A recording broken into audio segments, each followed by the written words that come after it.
Mes chers élèves, soyez les bienvenus. Alors toujours dans la partie révision générale de la chimie, on va continuer l'exercice qui est un examen normalisé dans sa correction. Alors on va voir la deuxième partie. Regardez, vous avez dans cette deuxième partie le titrage d'une solution aqueuse d'ibuprofène, c'est-à-dire de l'acide. Bon, l'étiquette d'un médicament fournit l'information ibuprofène 400 mg. Ça veut dire, dans le médicament, alors on va déduire que 400 mg, ça va signifier la masse de l'acide dans le comprimé. Voilà. On dissout, regardez, on dissout un comprimé contenant l'ibuprofène, un comprimé, selon un protocole bien défini afin d'obtenir une solution S d'ibuprofène de volume VS. C'est-à-dire on va dissoudre un comprimé qui contient une masse d'acide qui est marquée là, 400 mg, pour préparer une solution d'un volume 100 ml. Pour vérifier la masse d'ibuprofène contenue dans ce comprimé, on procède à un titrage acido-basique du volume VS qu'on a déjà préparé par une solution aqueuse d'hydroxyde de sodium qui est une solution basique, bien sûr de concentration molaire connue, en utilisant un dispositif expérimental de la figure 1 qui est le dispositif du titrage. Vous avez l'habitude de le voir, bien sûr, comme dispositif. Alors, la figure numéro 2, comme vous voyez, donne les courbes pH en fonction de VB et dPH sur dVB en fonction de VB. Donc, vous avez deux fonctions, donc deux courbes. On vous demande nommer les éléments du dispositif expérimental 1, 2, 3, 4, comme vous voyez ici, voilà. Parmi les courbes 1 et 2 de la figure numéro 2, quelle est celle qui représente le pH en fonction de VB? Et déterminer graphiquement le volume VBE versé à l'équivalence. Écrire l'équation de la réaction qui a eu lieu au cours du dosage, sachant qu'elle est totale, et calculer la valeur de la quantité de matière, Na, d'ibuprofène dans la solution S qu'on a déjà préparée, et déduire la valeur de la masse d'ibuprofène, c'est-à-dire de l'acide, dans le comprimé, et la comparer à celle indiquée sur l'étiquette du médicament, qui est 400 mg. Et normalement, il faut trouver la même valeur, ou bien une valeur très proche. Bien, on passe maintenant à la suite de la solution détaillée. Toujours la solution, elle comporte un résumé de cours, et avec un rappel bien sûr. Donc, la deuxième partie, c'est le titrage d'une solution aqueuse d'ibuprofène qui est un acide carboxylique, considéré comme acide carboxylique. Voilà, très bien. Alors, j'ai l'habitude de marquer les données. Voilà. Donc, la solution qu'on a préparée d'ibuprofène, qui est un acide, bien sûr, une solution acide, la masse du comprimé marqué, c'est 400 mg. Alors, le volume de la solution qu'on a préparée, c'est 100 ml. Bien sûr, cette solution, il doit avoir une concentration que je vais appeler CS. Donc, on peut la demander comme on peut ne pas la demander, bien sûr. Alors, si on ne demande pas la concentration, on peut demander la quantité de matière. Parce qu'il y a une relation, la quantité de matière, c'est la concentration fois le volume. Le volume, il est connu, donc si on détermine N, c'est comme si on détermine C. Voilà. Dans notre question, on va demander N alors que d'habitude, on demande C. Alors, qu'est-ce qu'on va faire à cette solution? On va lui ajouter une solution basique de concentration Cb connue. Ce phénomène, ça s'appelle le titrage parce que je vais ajouter à un acide une base. Solution basique à une solution acide. Alors, comme première question, on vous a demandé de nommer les éléments du dispositif expérimental. Alors, regardez. Le 1. Alors, c'est ce qui est à l'intérieur de cette burette.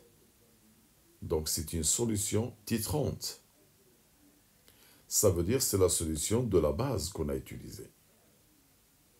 Le 2, c'est l'instrument de mesure, c'est le pH mètre, parce qu'on a marqué dans la courbe, comme vous voyez, 1, le pH en fonction de volume. Donc, elle sert à mesurer le pH. Donc, c'est un pH mètre. Et regardez le 3, c'est ce qui est à l'intérieur du bécher. Donc, c'est ce qui est à l'intérieur du bécher. Donc, c'est la solution titrée. Et on peut préciser, c'est l'ibuprofène qui est l'acide. Et regardez le 4. C'est cet instrument-là. C'est ce qu'on appelle burette graduée. Il faut adapter ces noms parce qu'en général, on vous les demande. Voilà. La deuxième question, quelle est la courbe qui représente le pH en fonction de VB? C'est toujours cette allure-là. Donc, c'est la courbe numéro 1. Donc, c'est la courbe numéro 1. Alors, la courbe numéro 2, ça, toujours, ça représente le dPH. Alors, il va avoir, regardez comment il varie, il va avoir un sommet. Alors, à quoi sert cette courbe? C'est pour nous donner le volume à l'équivalence, parce que la projection de son maximum, ça va exactement nous préciser le volume de la base à l'équivalence qu'on va vous demander. Voilà. Et c'est la question numéro 2. Le volume VBE versé à l'équivalence. Eh bien, c'est cette valeur-là. Sinon, on peut tracer la tangente ici, la tangente là, faire la perpendiculaire, diviser en 2, et voilà, tracer troisième, l'intersection, ça va donner le même volume. Ça, c'est une autre méthode, qu'on appelle méthode des tangentes. Alors maintenant, l'équation de la réaction lors du dosage. L'ibuprofène, ça représente un acide de cette formule. Et la base utilisée, elle est toujours représentée par OH-. Alors, ça, c'est un acide. Et l'autre, c'est une base. Alors, reprenons la formule que je vous ai montrée dans la première partie. Qu'est-ce qu'il fait l'acide? Elle cède H+. Alors, pour l'acide, je retranche un hydrogène et une charge.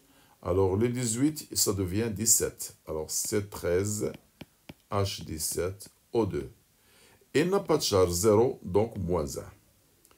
Et pour la base, il va gagner un H+. Donc, je vais ajouter un hydrogène et une charge. Alors, j'avais un H, ça sera 2, donc 2 avec O. Et déjà une charge moins 1 avec plus 1, c'est 0, donc neutre. Voilà l'équation, comment on l'équilibre, en respectant la formule que je vous ai montrée dans la première partie et dans cette deuxième partie, bien sûr. Et voilà la question numéro 5. Calcul de la quantité de matière de l'acide. Bien sûr, de l'ibuprofène qui est considéré comme acide dans la solution S qu'on a préparée. Bien, comme d'habitude, on travaille toujours à l'équivalence. Et à l'équivalence, n'oubliez pas, le mélange est stoichiométrique. Ça veut dire les deux réactifs sont limitants.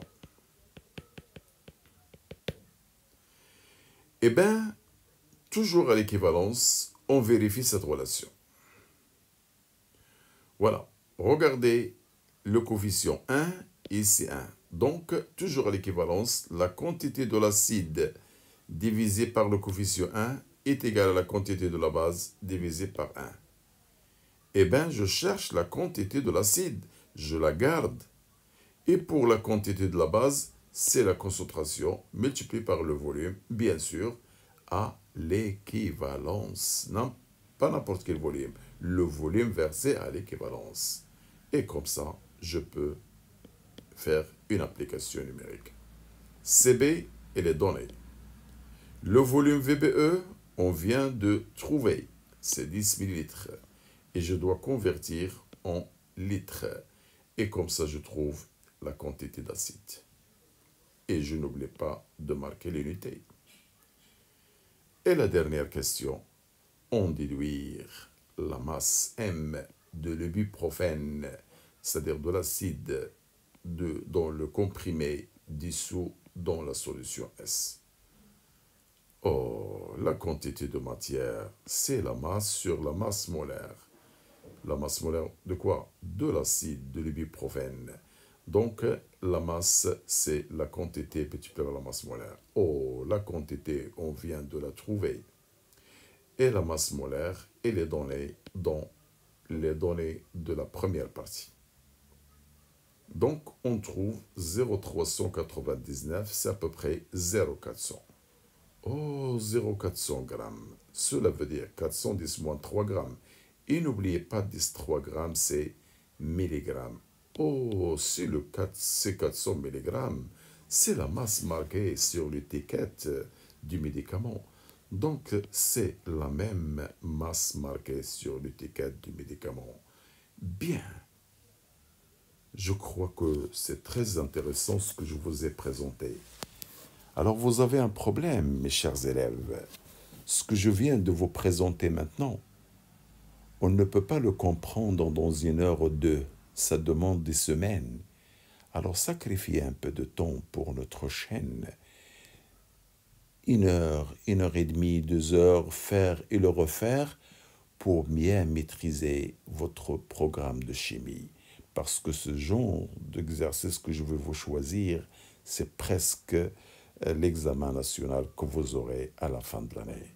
Alors, n'oubliez pas de voir la dernière partie qui concerne les piles. Alors, à la suite, au revoir.